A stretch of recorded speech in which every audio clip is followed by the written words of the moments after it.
तपाईँ गाउँ जाँदा हेलिकप्टर लिएर जानुहुन्छ अरे।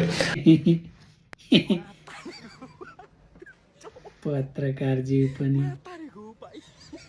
हो, जुन हिसाबको मेरो इन्कम छ त्यो हिसाबले म हेलिकप्टरमा गाउँ जानु तपाईँलाई ठुलो कुरा लाग्छ?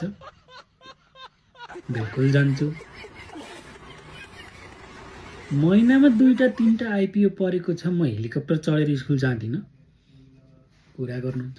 बङ्गलादेशमा तपाईँले हरेक दिन 1 करोड भन्दा बढी पैसा कमाउनुहुन्थ्यो अरे। त्यस्तो कुरा पनि नगरौँ। अहिले सम्पत्ति शुद्धिकरण परिन्छ। पत्रकार महोदय यसरी खुलेआम क्वेसन नसोधिदिनुहोस् तपाईँले।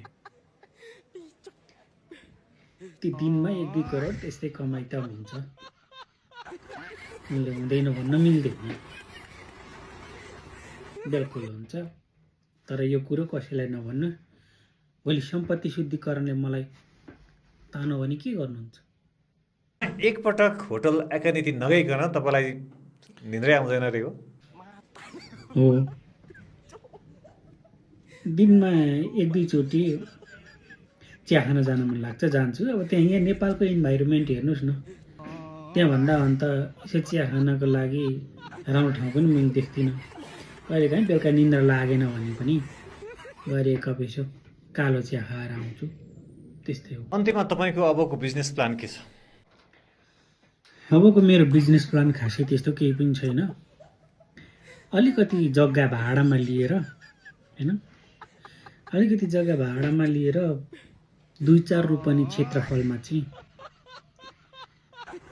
2-4 लाख रुपियाँ पैसाको बिउ छरेर त्यही उत्पादन गरेर त्यसैबाट जीविकोपार्जन गर्ने मेरो सोच छ।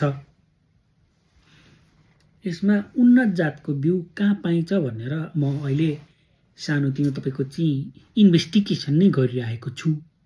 त्यसो गरे कसो होला भन्ने छ। अब धेरै कुरा पनि नगरौँ, सम्पत्तिहरूका कुरा पनि धेरै भए।